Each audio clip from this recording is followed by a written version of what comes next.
Forward. Hello class. In this video, we are talking with Pham. Hi V. Hi everyone. V, can you go ahead and introduce yourself? What's your current profession, a little bit about your training, and any identities you may have? Yeah, so my name is V. I am a second generation Vietnamese American female.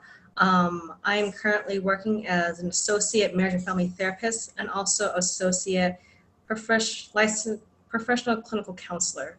My master program in counseling offers 2 license paths, so I decided to take both of it.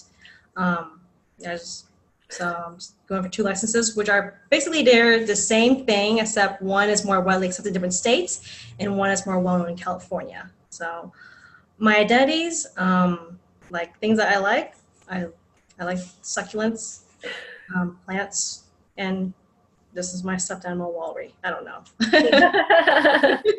Thanks for including him on this interview. Awesome. And can you briefly add, where did you go to grad school? Yeah, so I went to Cal State Fullerton for my undergrad from 2015, 2017. So I actually recently graduated last fall in 2017. Yeah. Wait, I think you said undergrad. Oh, my bad. So my undergrad is also at Fullerton and my master's also at Fullerton. So I stayed there for the past 6.5 years. Awesome. Thank you.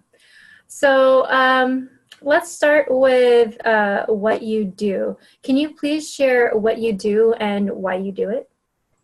So I primarily help with clients who need mental health services. So right now I'm predominantly working with the most severe and persistent mental health illness, meaning schizophrenia, bipolar, schizoaffective, including personality disorders as well. And the reason why I choose to work with that population is because I know that within that mental health area, there's even stigma within, like, I don't want to work with this population because, you know, they're too intense for me. And when people say that, it makes me want to work and reach out with them even more, you know, because mental health is already a stigma in itself. When people say you need help, professional help, you're like, oh, that must mean I'm crazy, but that's not true, you know. And that stigma also carries on to different populations that we work with. You know, some mental health clinicians might not feel comfortable working with specific populations because they're too intensive, while others have this niche for certain groups. For me, I believe my niche goes for the most stigmatized groups that you can get, like registered sex offenders, homeless people, incarcerated folks, all those things, hospitalized. So that's what I think that I like to do.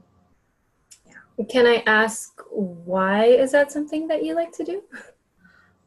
For me, I've always liked to challenge the quota, challenge the norm. So whatever people like to do, that's not what I want to do. So I like to go areas where I feel like it doesn't have enough appreciation, or maybe people aren't giving it the recognition that they are in other areas. Like you hear about depression, anxiety, but you don't really hear about bipolar or even the more specific ones, you know. So that's why I try to broaden people's perspective to help them understand that, yes, they may have these severe diagnoses, but they're fully functional and they are capable just like everyone else, as long as they have the appropriate care. Awesome. Thank you. So what has kind of influenced your journey so far? Can you please share with the class what your professional and academic journey has been so far?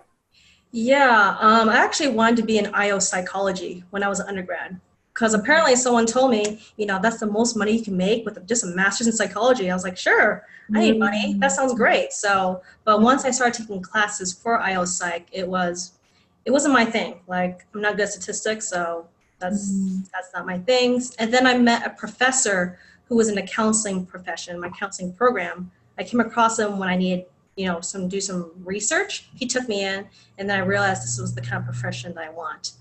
When I entered my master program, I actually thought I was going to go get a PhD, until I realized, you know, I don't want to spend that many years in school yet. You know, yes. I got married in the middle of the program. So, you know, I do have plans to start a family. So unless, you know, you have the finances, the free time to do that, then by all means go for the higher education. But it just wasn't for me at the time and now.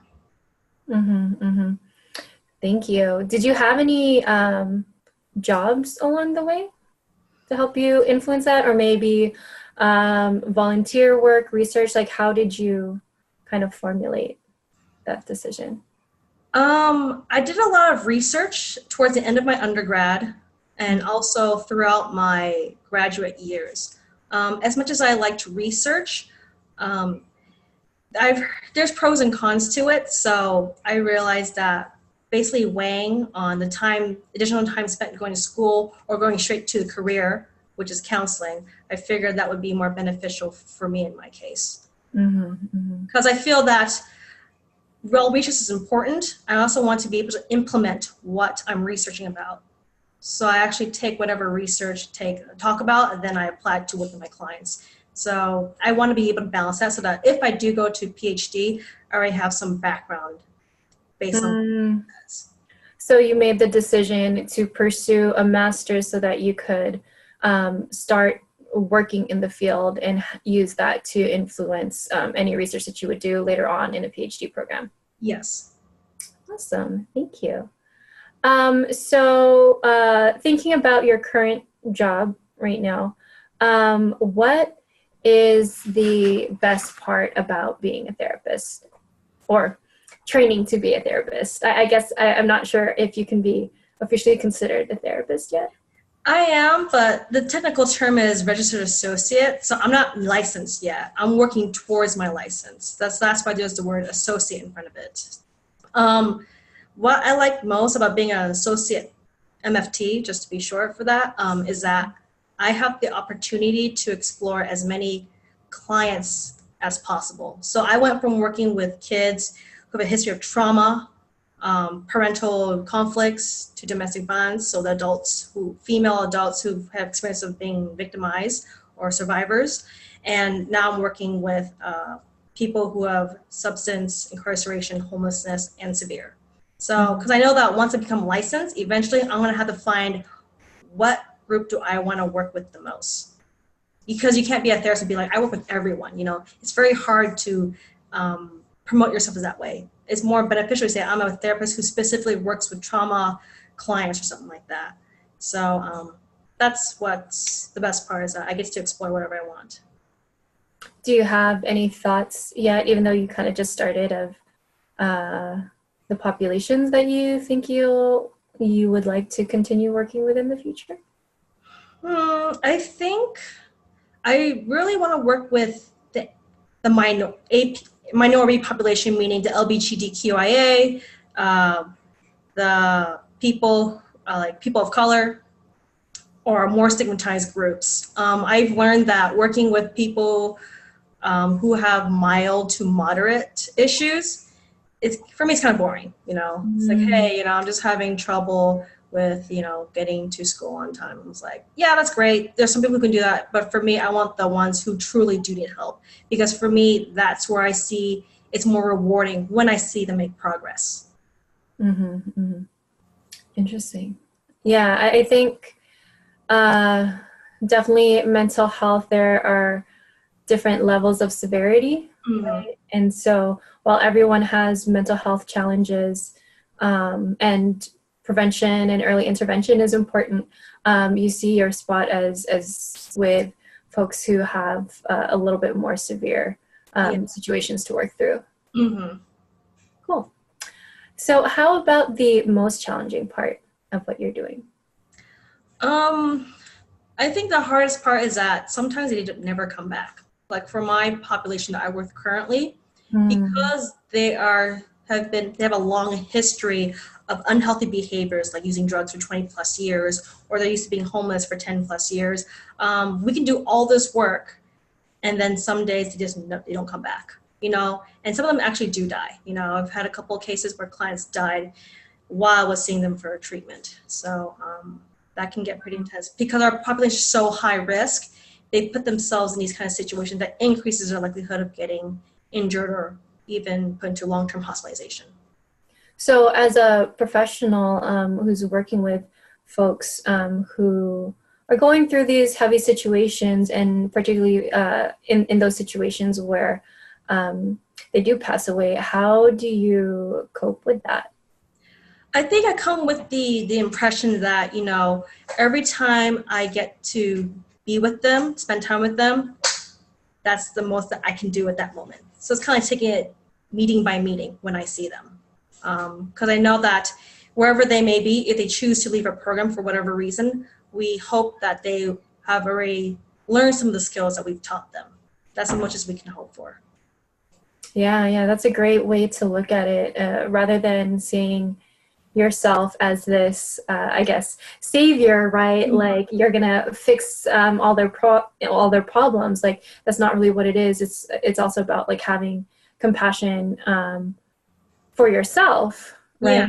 And recognizing, you're human too, and you can do the most that you can do with the time that you have with them, the resources available to you, and I guess also probably realizing that there are some very deep-rooted issues, as you mentioned before, right? Someone who's been an addict for decades, or someone who's been living on the streets for several years.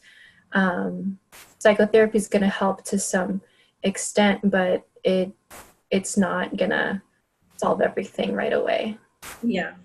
It takes a whole team to work with our population. You know, we have a psychiatrist on site. We provide them housing. They attend groups. So coming to our program, it's kind of like coming to a full-time job for them. You know, we encompass every single service available. We help them with employment, SSI, all those things, so that hopefully they can become independent. Wow, that's awesome. So what kind of other professionals do you work with to address those other needs that they have?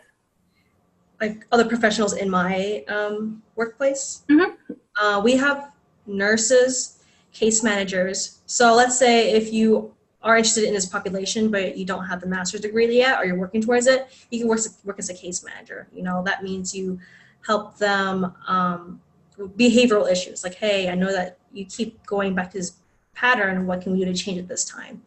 And mostly that. It's like we have a bunch of various professionals there: psychiatrists, nurses, case managers, therapists. Awesome. Yeah, we do have a variety of career interests for the students who are in this class. So just wanted to illustrate that even if they aren't planning to go into therapy, that there might be some intersections for working with this population. Yeah. Yeah. If there are some students who are interested in working with this population, there's also hospital settings as well. Those are just one other way. Thank you. So, so far in your experience, how have you seen culture and or language influence the services that are being offered? It's very significant. We primarily have Caucasian and Hispanic folks, but we do have a sprinkle of African American and Asian folks. And for me, I find they have the hardest time acclimating into our program, you know, meaning that, for example, sometimes some of my African American folks, when I do intake and assessment with them, they have this style of talking that I'm not used to, simply because I don't have enough exposure with this African American folks. So there's just this communication barrier. Like, that's just my part, because I lack that experience, and I see that as a cultural barrier. For the Asian, I have an Asian folk. He came into the program specifically asking, you know, I want to be with the Vietnamese community. So my agency is actually located in Little Saigon. So we're fortunate to have those options available for him. But because there was barely any Vietnamese folks in the program, he just decided to not engage. He didn't want to participate anymore for that reason. Wow. So your experience is that even with the therapist being there, because his fellow folks in the group, he still felt alone. Mm-hmm. Yeah. Yeah. I think that's a important issue to recognize, that it's not just about the workforce, but also whether folks feel like they have a sense of belonging as they're receiving their care. Mm-hmm. Absolutely. Thank you for sharing that. So if I'm an undergrad and I'm interested in doing the work that you're doing as a therapist, working with very marginalized communities, what is some advice that you would have for me? Be prepared for the backlash. Hmm. There's a lot of professionals who are not comfortable working with that, and that, you have to be able to advocate why you want to work with this population. Like, for example, I mentioned in my brief description that I wanted to work with pedophiles, and I got a lot of backlash from my own colleagues and professors asking, why do I want to do my research on this population? And I said, well, I said, because of your impression, that is the reason why I need to work on this. And I proved them wrong, so, I went beyond what I need to do just so that I could show them that the broad experience or results that I got from interviewing clinicians who've worked with pedophiles. So, and for people who are going for very stigmatized groups, there will always be a group of clinicians who share similar interests. Even if you might not see them in your cohort or in your workplace, they exist somewhere. There's online communities, all those things, conferences. Eventually, you're going to be able to find a group of therapists or clinicians who also feel the same way. So it's kind of about broadening your network, right? Even if there isn't anyone around you that's doing the work that you want to do. Mm-hmm. Somewhere on the internet, there's probably a niche Yes. group. Yes, or you can start it. You could be like, if someone's an entrepreneur, you can start their own group, support group for those populations. Can you share a little bit about your thesis and kind of what you found there? Because that's definitely an interesting population that we tend to not focus on, right? Like sometimes we'll look at children who have been victims of abuse, but not necessarily look at, is it okay to use the word perpetrator? Yes, so I do want to give a disclaimer because this is a sensitive topic. I just want to make sure the things that I will be disclosing, I hope that I am as sensitive as possible to people who may have reactions to this topic. Mm-hmm. So the first thing the reason why I tackle pedophilia is because I notice that there is a misconception on what pedophilia actually means. So when someone says, oh, he's a pedophile, he's a child sex offender, that term tends to be used interchangeably, but they actually mean two different things. So for example, a pedophile is someone by definition has sexual interest in children. Whether they act in it or not, that's up to them, but generally most of them do not act on their sexual interests. A child sex offender is someone who sexually offends a child. Whether they're actually sexually interested, that's a different story. So what we're mostly seeing are child sex offenders who are being labeled as pedophiles when we don't actually know if these child sex offenders truly are interested in children in that kind of way. Maybe they just have poor boundaries, that's it. Like they were raised being abused themselves, so that's why they think it's okay to do it with other children. Rather than, I like this children, because from what I've interviewed, these people who identify as being pedophiles, they see there's a moral concern of hurting children. In fact, they don't even want to hurt children. They just happen to have this desire. And what they do is they try to expand their sexual orientation. They try to be with adults, everything else, but that feeling remains the same. And they have to cope with the rest of their lives that will never be fulfilled. Interesting. Yeah. I what that kind of resonates with me is kind of thinking about sexuality more broadly, how there are behaviors and orientations, and those aren't necessarily the same, right? Wow, that's interesting. Yeah. So thank you for doing that work, because definitely that was something new for me to learn, and I think we need more folks with unique perspectives who are kind of pushing those boundaries and thinking about who are the populations that we don't know as much about and are stigmatized and we aren't paying attention to. Right. So I'd like to switch over to some student questions. Okay. So I know we had several students send over some questions. Can you go ahead and take a look at the list, and let us know what the question is before you answer it? Yeah, so this is by Christopher M. This person asked, my question is, when you were faced with a challenging patient or situation, what did you do to successfully handle the situation? So this is pretty cool. So for my population, some of them tend to be very aggressive because that's how they learn. They learn to express what their needs through like threatening kind of poses. So every time someone yells at me, I learn that the more they yell at me, the softer my voice becomes. To show that, I'm not going to model your aggression with my aggression. I'll be like, yo, it sounds like you're concerned, you're angry, you're upset. I get that. And that helps de-escalate the situation. So in my profession, honestly, if someone came in with a weapon, we're taught to de-escalate rather than run away. It's like, oh, you have a gun? Where is this coming from? I think it would be beneficial if you were to place that out somewhere rather than, the normal thing of actually trying to run and duck and hide. So that's a tactic that we're taught. When I did. Have you encountered that situation before? Yeah, actually, I was doing intake and I was going over a paper says, no weapons allowed in facility. If you're under the influence of alcohol or substance, will have to exit you. He leaned forward and he had a knife. And I said, sir, I see that you have a large knife in your pocket. Do you mind putting it on a table? And he's like, sure. Slams it on a table. And I was like, in the future, you can't have this, just for safety reasons. It's like, okay, sure. And that was it. And we continued our session. Wow. Yeah, definitely not an environment that I feel comfortable in. Definitely props to you for being uncomfortable in that environment and diffusing that situation.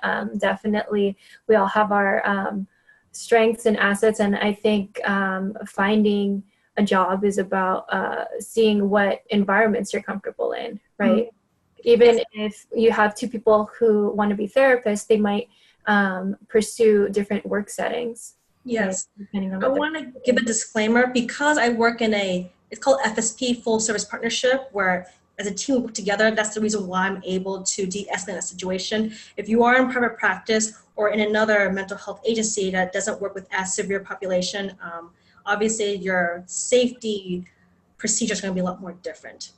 Mm-hmm. So awesome. I did want to make a quick note that I think that was Daniel's question. It's the student's name. Oh, so it's the person above it. Sorry. My bad. Okay. Thanks, Daniel. Yes, thanks, Daniel. Another question is, did you have an idea of what I wanted to do? Throughout the thing, no. No, I did not, In undergrad, I thought I'd be IO Psych. Nope. In graduate school, I thought I'd be a professor. Nope. And once I graduated grad school, I thought I'd be working with the Vietnamese population. Kind of, not really. I just worked with severe persistent mental health with a bit of Asian Vietnamese people. But I learned that if I come with a specific mindset, like I have to work with this in this group, it really limits my opportunities. So instead, I just say, hey, I would really love to work with this group, and I'll get to them eventually. But I'm going to, broaden my experience in other areas that will apply once I work with my desired group.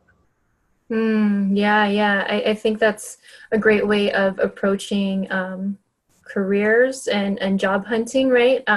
It's very rare that we find exactly the job that we were looking for, right? But it's about being open to what are the kinds of experiences that we can grow from to help us get closer to what our ultimate goal is. Yes. Some other questions are kind of the same. Another one is, what was it? How did I get into, why did you choose that topic? What gravitated to you? What gravitated me to that specific talent area specialty? So for DV, I actually wasn't very interested in DV. It just, when I was interning at the time, I was doing a practicum site in my graduate program, there was a DV position open. And I said, sure, let's try it out. So based on that experience, would I go back to work in the DV population? Probably not, but the experience I learned of it is very applicable to the population I'm doing now. So I learned that from that experience, not my niche, but it's definitely useful because I have a lot of clients who have have been in DV relationships for the most part. So DV is kind of universal in a sense. Mm. Yeah, and this job, I applied for a lot of jobs, not gonna lie. It took me a couple months, and then this was the job that only accepted me at the time. So I said, sure, I'll take it. So I just took it, and it ended up being one of the coolest jobs I've taken. That's awesome. I think that's a very real struggle that people don't talk about, the job hunt afterwards. Definitely mental health, like that's a field where there's a lot of demands, right? But it could also be competitive and all these other reasons why the job hunt might be a struggle. But I love how you went for the opportunity and it ended up being like a great fit for you. So, yeah, I think that's great advice for our students that, you know, and along with your internship as well is, you know, just give things a try. You never know if you're going to like it or not. Yeah. Any last questions or any last thoughts that you'd like to share? I think this one what someone asked, when working on your 76-page project, what was the hardest struggle during the process? I briefly went over it, but for this one, the hardest struggle was actually finding just getting the research. There's actually no recent research about specifically pedophiles. Most of the research are about child sex offenders, so I have to base most of my results on inaccurate or near representative of what the actual population I want to work with. Like if I can find people who identify as pedophiles and never harmed everyone and come for therapy, that'd be my dream. Like, yes, finally you're out there somewhere. But most of these studies are after like someone has committed a crime. Then they're like, okay, what are your factors? What led you to do this? So yeah, there's just not enough research on the population, that's all. But finding participants was pretty easy. Just sent a mass email and people were actually receptive to it. So. Yeah. Wow, yes, definitely recruitment can be challenging if you don't have access to the population, but it's great to hear that that wasn't an issue for you. Yes. I hope I answered everyone's questions. If I forgot it for some reason, please email me. You can ask Erin for my email. I'm more than happy to reach out to you. Yes, so thank you so much for taking the time to talk to us, share your story with us, and thank you for everything that you do in your current job and working to help folks make sense of their situation and heal. Yes. Thank you. All right. Thanks for having me. Bye, guys. Bye.